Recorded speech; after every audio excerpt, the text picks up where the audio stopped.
Filadelfia, JB. Perfecciona tu vida con la palabra de Dios. Síguenos en Facebook, Twitter, YouTube, /Iglesia Filadelfia JB y nuestras reuniones en vivo a través del live stream de nuestra página web.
Leo las Santas Escrituras en el libro de San Mateo, capítulo 18, versículo 23.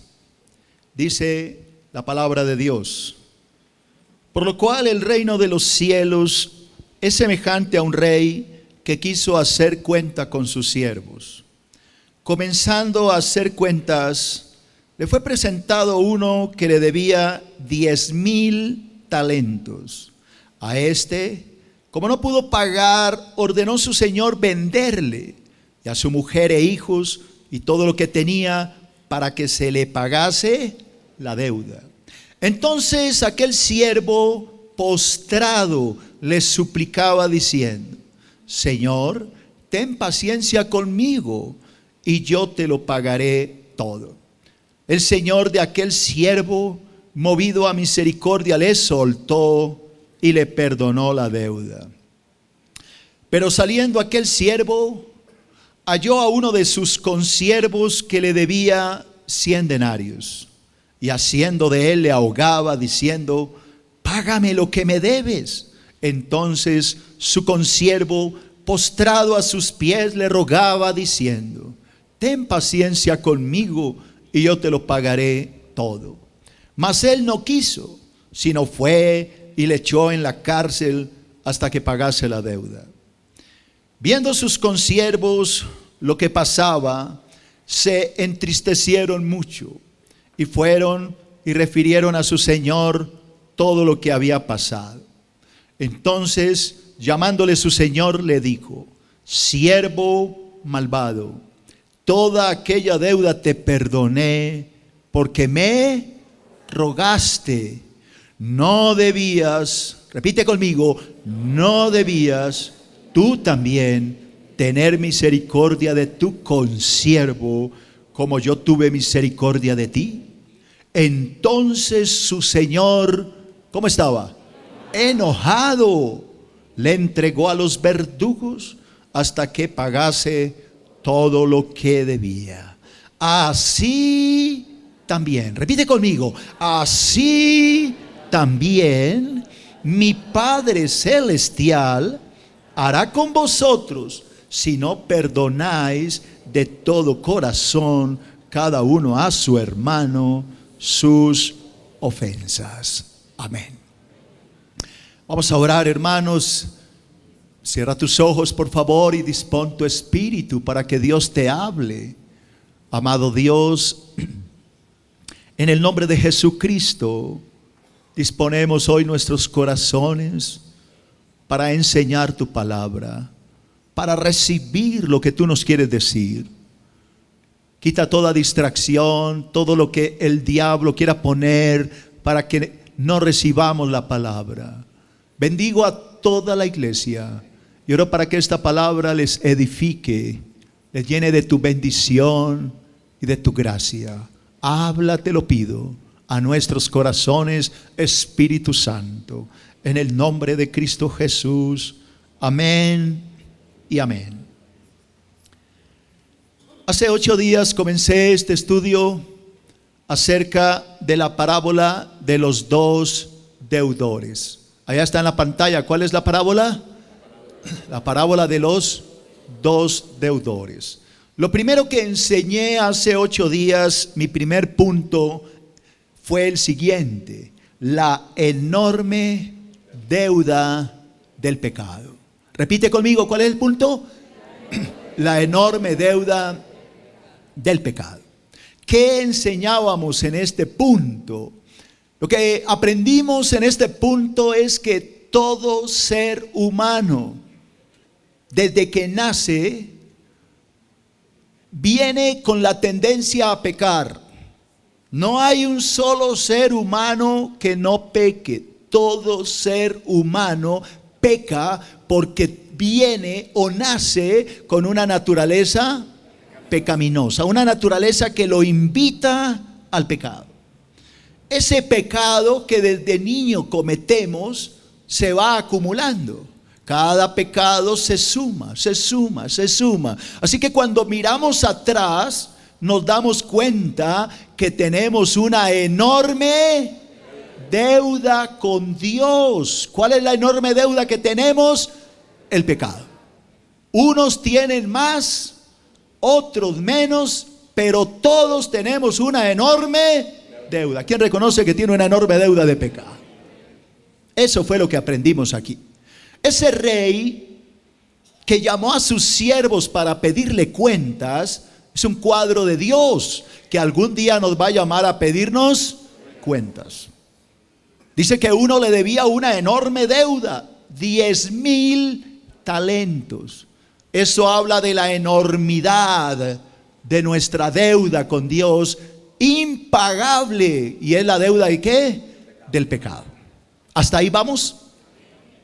Ahora, querámoslo o no, todo ser humano tendrá que pagar la deuda. No hay forma de que alguien diga, no, yo no la pago. Tarde que temprano, todo ser humano, aquí hay seres humanos, tendremos que pagar ¿qué? La deuda.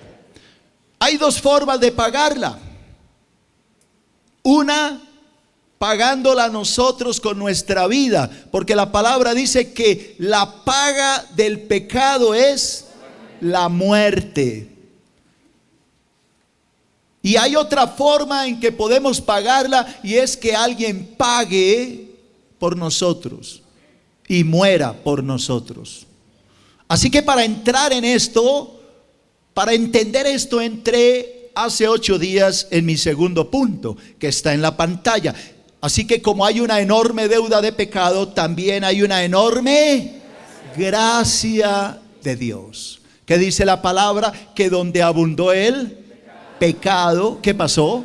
Sobreabundó la gracia. ¿Qué es gracia? Alguien dirá. La palabra gracia significa un regalo, un favor que Dios nos da sin merecerlo, un don, una dádiva, algo que Dios nos da gratis. Eso se llama una gracia. Así que donde hubo mucho pecado, hubo más gracia. ¿Cómo hizo Dios entonces para perdonarnos la deuda? El Señor mandó a alguien a pagarla. Alguien que pagara lo que nosotros debíamos. Alguien que pagara por nosotros la deuda. Y ese alguien se llama, no oigo, Jesucristo. La paga del pecado, ¿cuál es? La muerte. Así que Cristo, para pagar la deuda, ¿qué tenía que hacer? Morir. Cuando Cristo murió en la cruz, según Isaías 53, Él llevó nuestros pecados. Y el Padre lo azotó para que Él pagara nuestra deuda. Así que este hombre llamado al rey, que el rey llama, reconoce que tiene una deuda imposible de pagar, pero hay algo que este hombre hizo, y es que cayó de rodillas ante el rey pidiéndole tiempo. Les hago una pregunta: ¿con tiempo este hombre hubiera podido pagar? No. No hay forma de que paguemos por nuestro pecado. La única forma es que Dios nos tienda su gracia, su misericordia. Que el corazón de Dios sea movido a misericordia. Así que eso lo enseñé hace 8 días en este punto. Primero, la gracia de Dios, ¿cómo es? A ver, póngale como sentimiento, como dicen los vallenateros, póngale sentimiento. ¿Cómo es la gracia de Dios? La gracia de Dios es tan grande, porque es enorme la gracia de Dios, que envió a Jesucristo a morir en la cruz. ¿Para qué? Para pagar por nuestro pecado. Eso lo enseñé leyendo Isaías 53, que lo voy a volver a leer. ¿Qué dice Isaías 53:4? Ciertamente llevó Él, o sea Cristo, nuestras enfermedades, sufrió nuestros dolores, y nosotros le tuvimos por azotado, por herido de Dios y abatido. Primero que dice ahí, mas Él, Cristo, fue herido, ¿por qué? Por nuestras rebeliones, molido por nuestros pecados. ¿Qué fue lo que Cristo llevó en la cruz? Nuestros pecados. Cuando Él derramó su sangre, lo hizo para limpiarnos de nuestros pecados. Segundo, la gracia de Jesucristo es tan grande que se ofreció a sí mismo para pagar la deuda. ¿Por qué? Por nuestro pecado. Cristo no fue a la cruz por accidente, Él fue porque quiso. Él quiso dar su vida. Isaías 53:7, que dice: angustiado Él, Jesucristo, y afligido, no abrió su boca. Como un cordero fue llevado al matadero, y como una oveja delante de sus trasquiladores, ¿qué hizo Jesús? Enmudeció y no abrió su boca. Fue voluntariamente. ¿Qué dice la palabra en Tito 2:13? Aguardando la esperanza bienaventurada y la manifestación gloriosa de nuestro gran Dios y Salvador Jesucristo. ¿Qué hizo Jesucristo? Se dio a sí mismo por nosotros. Repite, Cristo se dio, se entregó a sí mismo. ¿Pero lo hizo por quién? Por nosotros. ¿Para qué? Para redimirnos de toda iniquidad y purificar para sí un pueblo propio, celoso de buenas obras. ¿Qué es lo que nos está diciendo la palabra? Lo que la palabra nos dice es que Cristo se entregó en la cruz para morir por nosotros. Dio su vida para purificarnos, para quitarnos la iniquidad del pecado, para purificarnos y hacer un pueblo nuevo, que viva una vida nueva, las obras que Dios ha trazado. Por eso el versículo 13 dice que la iglesia de Cristo está aguardando, esperando el día en que Él regrese, aguardando la esperanza bienaventurada, aguardando la manifestación gloriosa de aquel día cuando Jesús venga y lleve a su pueblo. Pero ya no viene por un pueblo pecador, viene por un pueblo redimido, liberado, santificado, purificado, porque Él lo purificó y lo limpió a través de la sangre que derramó en la cruz del Calvario.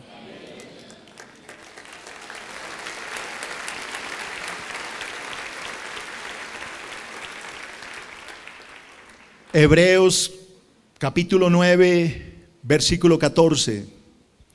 Hebreos 9:14. Oiga lo que dice la palabra. Cuánto más la sangre de Cristo, el cual mediante el Espíritu eterno, que hizo Cristo mediante el Espíritu de Dios, se ofreció a sí mismo sin mancha a Dios. ¿Para qué lo hizo? Para limpiar nuestras conciencias de obras muertas. ¿Para qué nos limpió la conciencia? Para que podamos servir al Dios vivo. La obra de Cristo fue completa, hermanos. Hoy Cristo, derramando su sangre en la cruz, ha limpiado nuestras conciencias. ¿Qué quiere decir la palabra? Que si nosotros le queremos servir, porque acá dice que nos limpia la conciencia, es para que le sirvamos al Dios vivo. Que si nosotros le vamos a servir al Dios vivo, necesitamos tener una conciencia limpia. ¿Por qué ahora no quieres pecar cuando antes te fascinaba pecar? ¿Por qué ahora no quieres ir a bailar a una discoteca y a emborracharte y mirar a ver cuál mujer te acuestas? ¿Por qué ya no lo haces? ¿Por qué ahora no quieres pecar? Porque el Señor limpió tu conciencia. ¿Por qué ya el cigarrillo te molesta? Ya no quieres oler el licor, te fastidia. Quieres estar en comunión con Dios. ¿Por qué? Porque tu conciencia fue lavada con la sangre de Cristo y por esa razón quieres vivir una vida nueva en Cristo Jesús. ¿Lo entiendes? Tercero, y vamos a ponerle sentimiento, como yo le digo. ¿Qué dice el tercer punto? La gracia de Dios es como tan grande que nos liberó de la condenación eterna.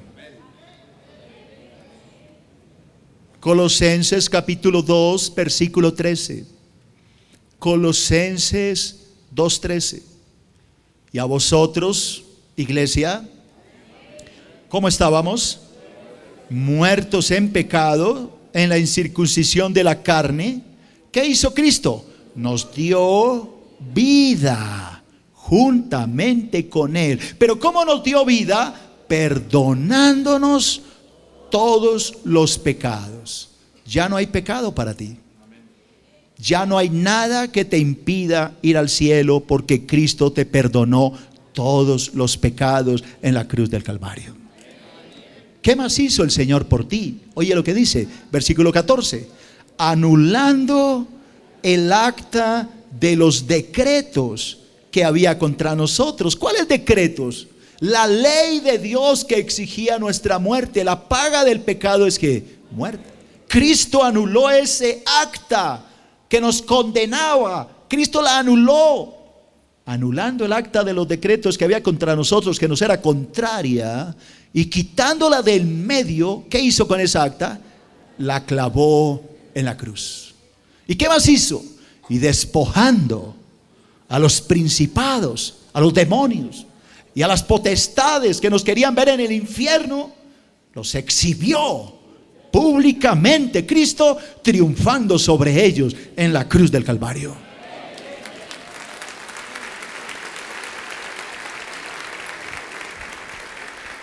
Así que ponte la mano en el corazón y diga: yo soy libre de pecado, porque Cristo pagó la deuda.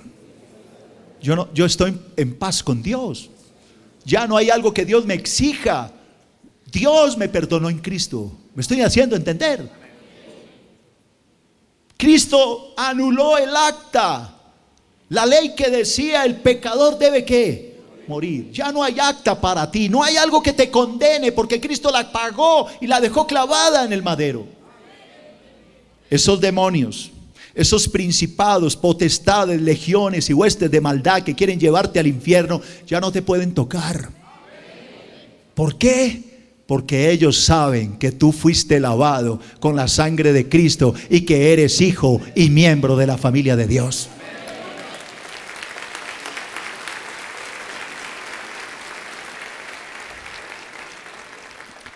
Cuarto punto. La gracia de Dios es tan grande, porque es que la gracia de Dios es enorme, que nos ha dado ¿qué? vida eterna. Juan 3:16, versículo que todos se saben de memoria, pero quiero que lo leamos y lo vamos a masticar. ¿Qué dice la palabra? Y mire, póngale cuidado a la palabra tal. ¿Qué dice la palabra? Porque de tal manera, ese tal suena a ¿qué? Enorme amor. Porque de tal manera amó Dios al mundo, que ha dado a su Hijo unigénito. ¿Para qué lo entregó? ¿Para qué entregó a su propio Hijo Dios? Para que todo aquel que en Él cree no se pierda, es decir, no vaya a ir al infierno, sino que en lugar del infierno tenga vida eterna. Eso es lo que dice este versículo.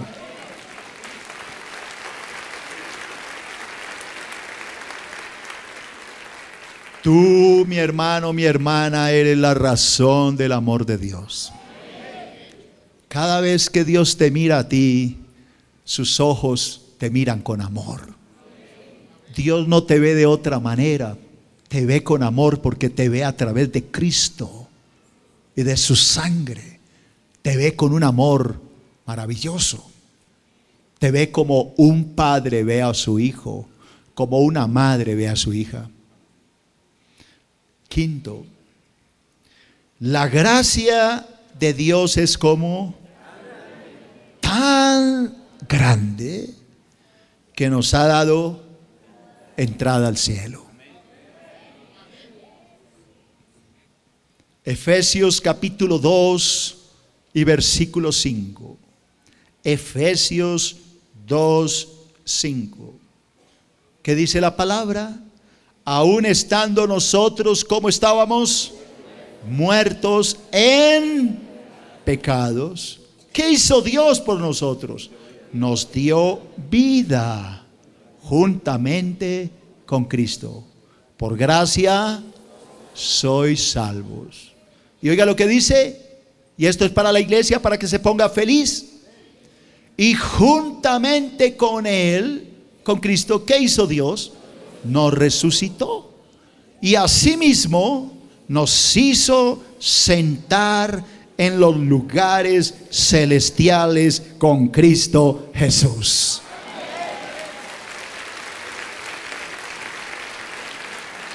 Tú tienes entrada al cielo, hermano, porque Cristo ya hizo la obra por ti. Ahora, quiero hacer un análisis de este versículo.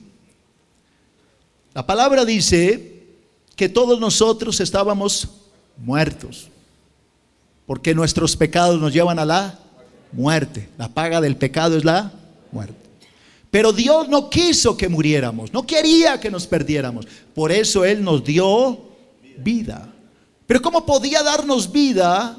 Para darnos vida tenía que quitarnos la muerte primero. Tenía que quitarnos el pecado que nos llevaba a la muerte. ¿Cómo lo hizo? Muriendo Cristo por nosotros. Al morir Cristo por nosotros y pagar por nuestro pecado, somos libres de la muerte.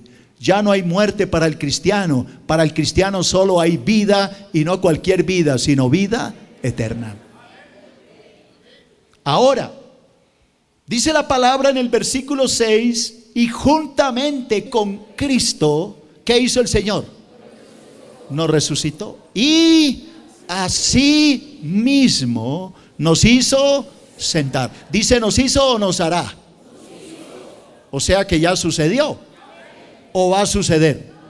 No, ya sucedió. Alguien dirá, pero ¿cómo así que nos hizo sentar en el cielo si yo estoy aquí en la tierra? ¿Cómo es eso de que Dios ya me hizo sentar en el cielo? Yo no estoy en el cielo, estoy en la tierra. A ver, quiero que entiendan este versículo. La palabra de Dios nos dice que para Dios no hay pasado ni futuro. Dios vive en un eterno presente. ¿Qué quiere decir entonces este versículo? Que hoy, en este preciso instante, Dios te ve a ti y te ve a ti y me ve a mí sentados en el cielo reinando con Cristo.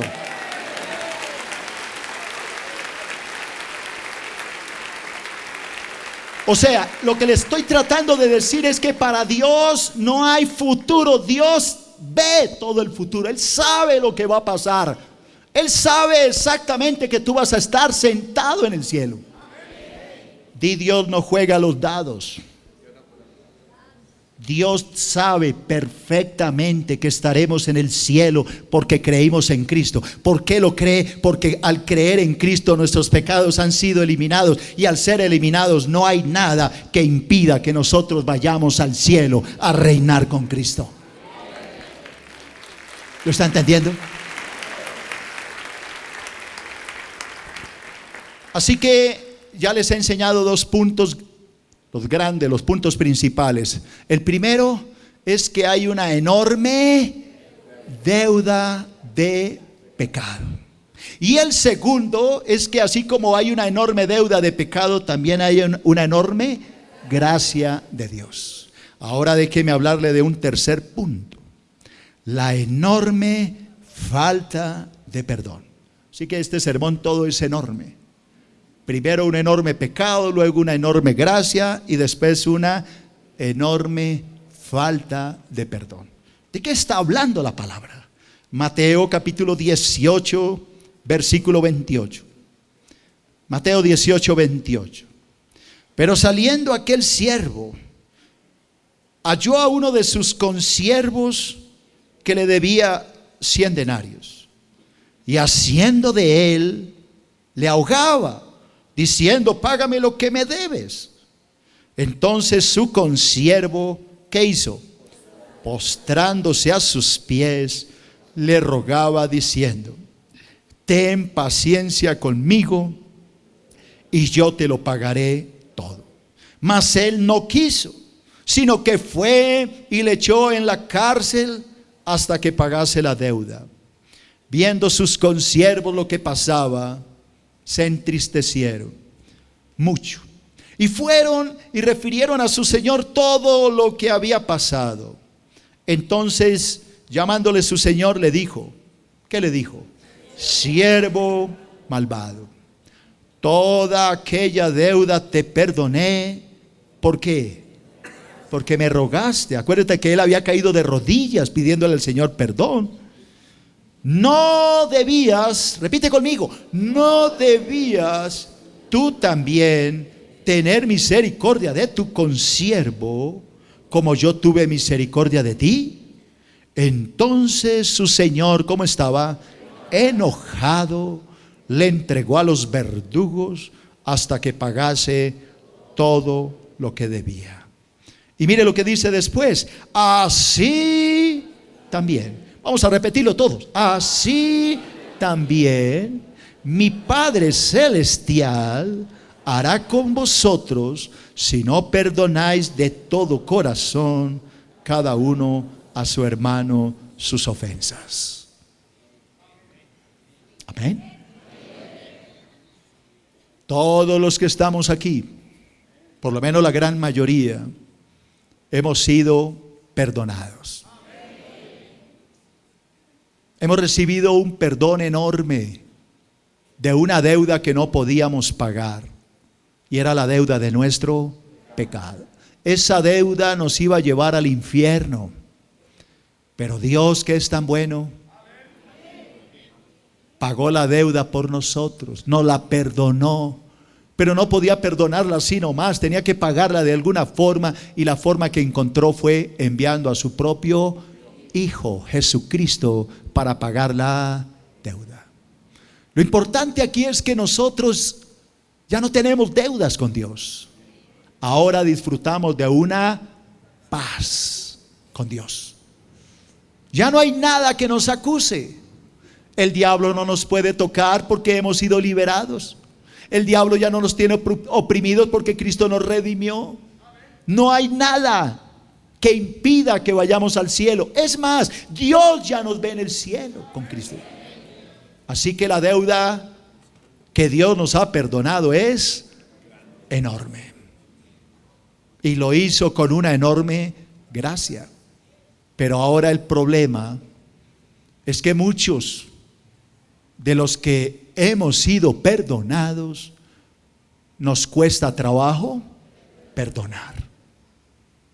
Se nos olvida que Dios nos perdonó una enorme deuda y no somos capaces de perdonar pequeñas deudas. ¿De qué está hablando la Biblia? Lea este pensamiento y lo entenderá.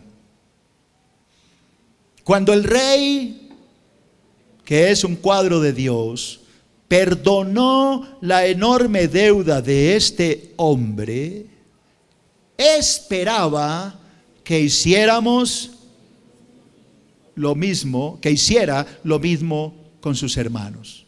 Pero lamentablemente que no fue así. O sea, ¿qué es lo que le estoy diciendo?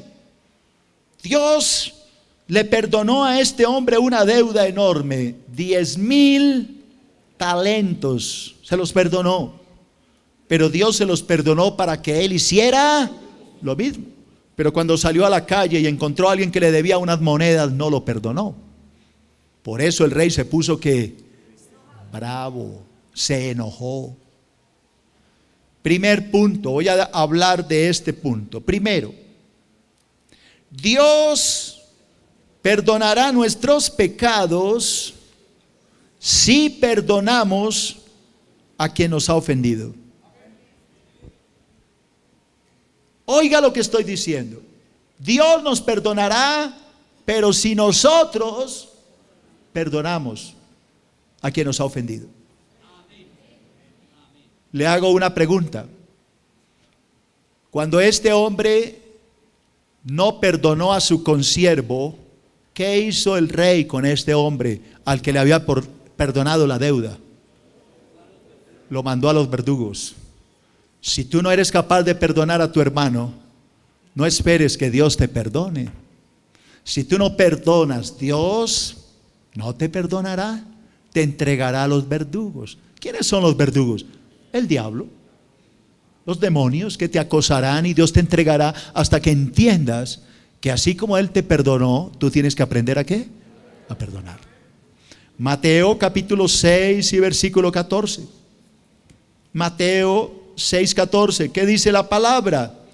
Porque, dice Jesús, porque si perdonáis a los hombres sus ofensas, os perdonará también a vosotros vuestro Padre Celestial.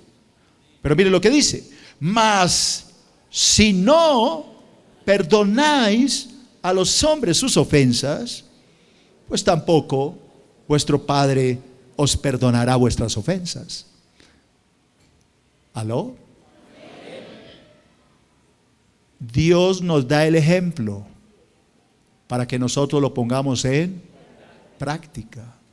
Hay que aprender ¿a qué? A perdonar. Segundo, Dios responderá a nuestras oraciones si perdonamos a quien nos ha ofendido. Hay hermanos que se quejan, es que Dios a mí no me responde, pastor. Yo veo aquí hermanos que Dios les da casa, carro, negocios, de todo, fincas, y a mí Dios no me oye. Y la respuesta no será más bien que tú no has podido perdonar. Por eso Dios no te contesta. Marcos capítulo 11 versículo 24. Marcos 11, 24, ¿qué dice la palabra? ¿Qué dijo Jesús? Por tanto os digo que todo lo que pidiereis, ¿cómo? Orando. Mire que está hablando de oración. Todo lo que pidamos orando, creed que lo recibiréis y os vendrá. Muchos cristianos leen este versículo y paran. Todo lo que yo pida creyendo lo recibiré, punto. Pero se les olvida continuar leyendo. ¿Qué sigue después? Y cuando estéis, yo no oigo, y cuando estéis orando, perdonad si algo tenéis contra alguno, para que también vuestro Padre que está en los cielos os perdone vuestras ofensas. Porque si vosotros no perdonáis, tampoco vuestro Padre que está en los cielos os perdonará vuestras ofensas. Si yo no soy capaz de perdonar, tampoco debo esperar que Dios me perdone. La palabra me dice que yo puedo pedir a Dios en oración y Dios me responderá siempre y cuando yo haya podido ¿qué? Perdonar. Esta mañana, hablando con mi esposa, no esta mañana sino estos días, hablando con mi esposa sobre este sermón, mi esposa decía algo muy importante y quiero aclararlo. Y ella me decía, hablar del perdón es importante siempre y cuando la iglesia entienda que el perdón no significa alcahuetería. ¿A qué me refiero? Voy a poner un ejemplo y usted aplíquelo a cualquier otro ejemplo. Supóngase que usted tuvo que sacar a un hijo de la casa porque el hijo es sinvergüenza, borracho, mujeriego. Es más, se atrevió hasta a meter mujeres a su casa mientras usted no estaba. Y usted lo tuvo que echar porque usted quiere vivir en un lugar santo. Ahora, cuando hablo de perdón, no me refiero a que usted lo llame y le diga, hijito, perdóname, vuelve otra vez con tus mujeres. Eso no es lo que enseña la Biblia. Porque así como la Biblia habla de perdón, también habla de disciplina. Y habla de santidad. Le pongo un ejemplo. Primer libro de Samuel, cuando el Señor le dice a Elí, mira, Elí, tus hijos andan acostándose con todas las mujeres de la iglesia y tú no has hecho nada para impedirlo. Como no has hecho nada, vas a morir con tus hijos. Un mismo día. Y así fue. Así que no estoy hablando, cuando hablo de este perdón, no me refiero a aceptarle el pecado a la gente, que eso no lo enseña la Biblia. Si ustedes leen, por ejemplo, Primera de Corintios en sus casas, porque no tengo tiempo ahorita, en el capítulo 5 dice que había un hombre en la iglesia que se acostaba con la mujer de su padre. Quiere decir que era la madrastra. Y el apóstol Pablo le dice a la iglesia, ustedes están envanecidos, están dormidos. ¿Cómo es posible que no hayan hecho algo para frenar a este pecador? Este hombre debe ser echado a Satanás para destrucción de la carne, a fin de que el espíritu sea salvo en el día del Señor. Así que una cosa es perdón y otra cosa es alcahuetería. Entonces, ¿de qué está hablando la Biblia aquí? El perdón que está hablando la palabra aquí es de no guardar odio, rencor, rabia, furia contra alguien. Dios no lo acepta. Tenemos que aprender a perdonar. Tenemos que soltar al agresor, aquella persona que te ha lastimado, que te ha hecho daño, perdónalo. Le pongo un ejemplo. ¿Cuánta gente que un día comió de mi mano, después me la mordió? ¿Yo las odio? No, las bendigo. Salieron de aquí después de que yo los alimenté con la palabra, ahora me difaman. Todo porque yo soy un hombre estricto, disciplinado, no aceptan la disciplina y ahora hablan pestes de mí. ¿Por qué? ¿Ahora yo los tengo que odiar? No, hermano. Jesús mismo dijo, tenemos que amar a nuestros enemigos, bendecir a los que nos ultrajan, hacer bien a los que nos señalan y nos acusan, para que seamos hijos de nuestro Padre que está en los cielos, que hace salir su sol sobre malos y buenos. Porque si yo soy bondadoso con el que me bendice, ¿qué estoy haciendo de más? Dice Jesús. ¿No hacen así también los publicanos? Y si yo oro por el que me bendice, ¿yo qué estoy haciendo de más? ¿No hacen así los gentiles? ¿Por qué más bien no amar al que me persigue, hacer bien al que me ultraja, bendecir al que me da lástima y orar por el que me hace daño? Esto es lo que Dios quiere. No que alcahueteemos el pecado, sino que soltemos a quien nos ha ofendido y no guardemos rencor, porque esto le ofende al Señor. ¿No dice la Escritura, hermanos, que si yo quiero venir ante Dios a traerle una ofrenda de servicio, una ofrenda de alabanza, una ofrenda de danza, de música y qué sé yo, un diezmo, es una ofrenda? y me acuerdo que tengo algo contra un hermano, o que mi hermano tiene algo contra mí, la palabra dice: deja tu ofrenda y ve primero y reconcíliate con tu hermano. Y cuando estés reconciliado con tu hermano, ven y preséntame tu ofrenda para que yo la reciba. Si tú te atreves a presentarle una ofrenda a Dios sin estar en paz con tus hermanos, tu ofrenda no sirve para Dios. Tu ofrenda será rechazada. Bien importante ante todos los ministerios que entiendan esto. ¿De qué les sirve a ustedes usar un uniforme, un vestido de danza, un vestido de ujier, un vestido de sonidista, de cámara, yo qué sé, de tanto ministerio que hay aquí, de seguridad, de ujieres, de consolidación? ¿De qué les sirve a ustedes presentarle a Dios su trabajo si su corazón está lleno de rabia, de odio, de murmuración, de resentimiento? Entonces Dios dice: no me sirvas así. Deja tu servicio, deja tu ofrenda y ve primero y reconcíliate con tu hermano. Cuando ya esté reconciliado, preséntame la ofrenda y yo la recibiré. De lo contrario, tu ofrenda yo no la aceptaré. ¿Me estoy haciendo entender? ¿De qué te sirve colocar un diezmo en el alfolí si tú odias a tu hermano? Si estás lleno de amargura y de resentimiento contra otro, ¿esa ofrenda servirá?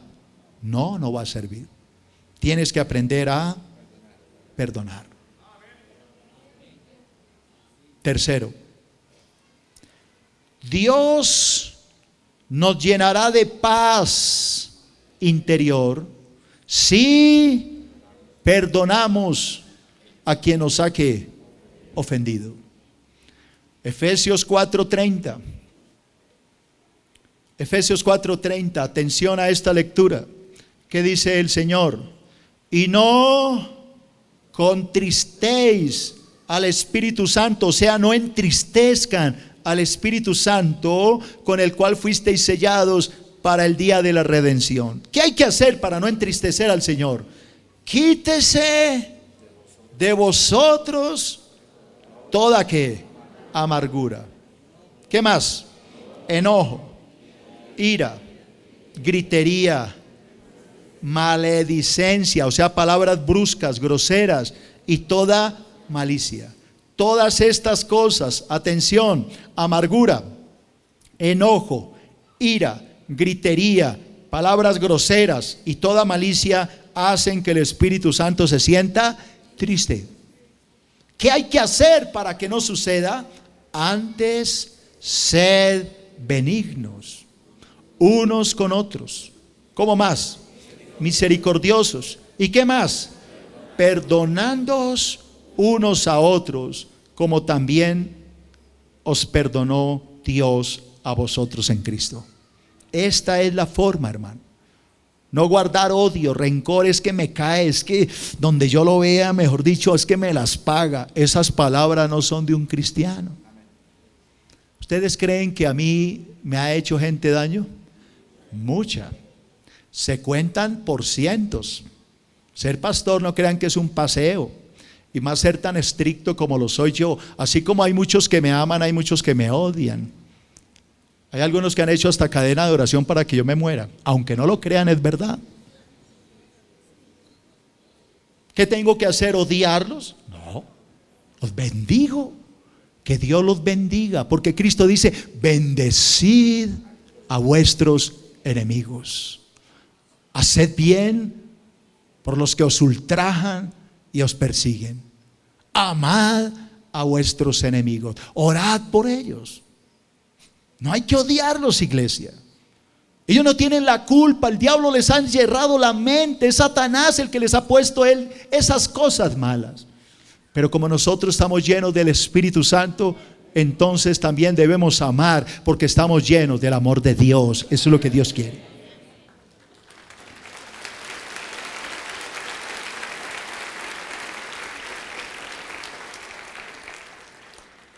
Cuarto, Dios nos llenará de su santa presencia si perdonamos a quien nos ha ofendido.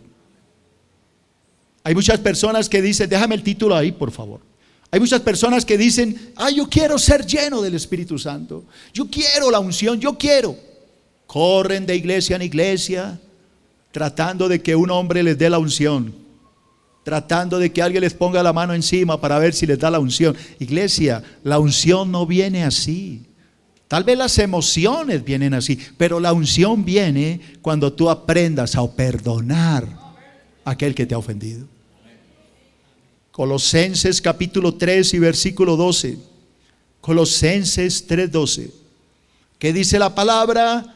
Vestíos pues como escogidos de Dios. ¿Cómo tenemos que vestirnos? Santos, amados, de entrañable misericordia, de benignidad, de humildad, de mansedumbre y de paciencia. ¿Cómo más? Soportándonos unos a otros y perdonándonos unos a otros. Si alguno tuviere queja contra otro, de la manera que Cristo nos perdonó, así también hacedlo vosotros. Cuando tú aprendes a perdonar, cuando tú aprendes a soltar a tu hermano, te estarás vistiendo o revistiendo de la presencia de Dios. Quinto, Dios nos declarará sus hijos si perdonamos y amamos a quien nos ha ofendido. Juan capítulo 13, versículo 34. ¿Quieren ser llamados hijos de Dios? Perdonen, hermano. Juan 13, 34. ¿Qué dijo Cristo? Un mandamiento nuevo os doy. ¿Cuál es el mandamiento? Que os améis los unos a los otros como yo os he amado. Que también os améis unos a otros. Y mire lo que dice. En esto de amarnos los unos a los otros, en esto conocerán todos que sois mis discípulos. Pero si tienes que amor los unos por los otros. ¿Qué es lo que quiere decir? Si tú amas, perdonas, sueltas al agresor, estarás mostrando que de verdad eres un hijo y una hija de Dios. Alabado sea su santo nombre. Dale un aplauso grande. Pastor más Facebook igual a bendición para el alma. Encuentra a nuestro pastor en www.facebook.com/nuestropastor.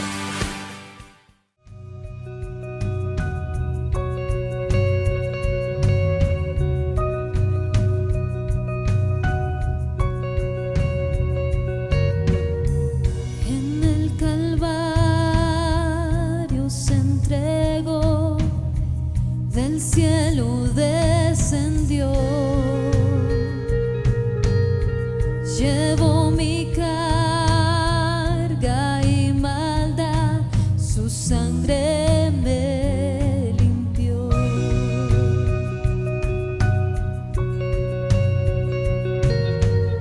Sublime gracia, eterno amor, que Cristo allí murió.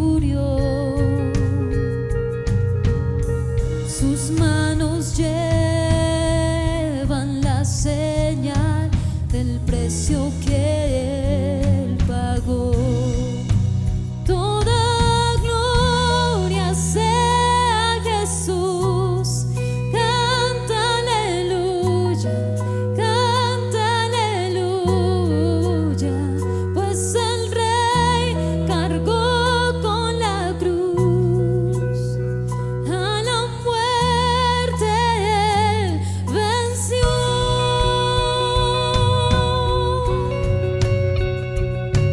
Él venció.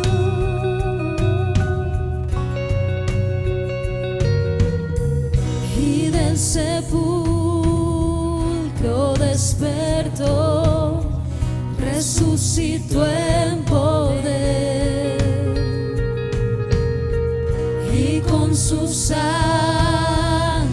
nos compró nuestra libertad de ser. Toda gloria sea a Jesús. Canta aleluya, pues el Rey cargó con la cruz. A la muerte Él venció.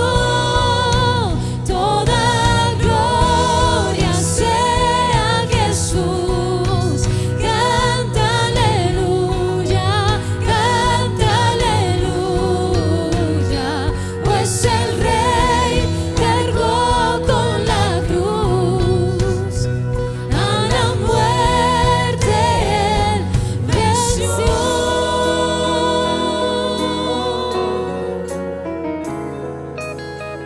Oh, mi Rey,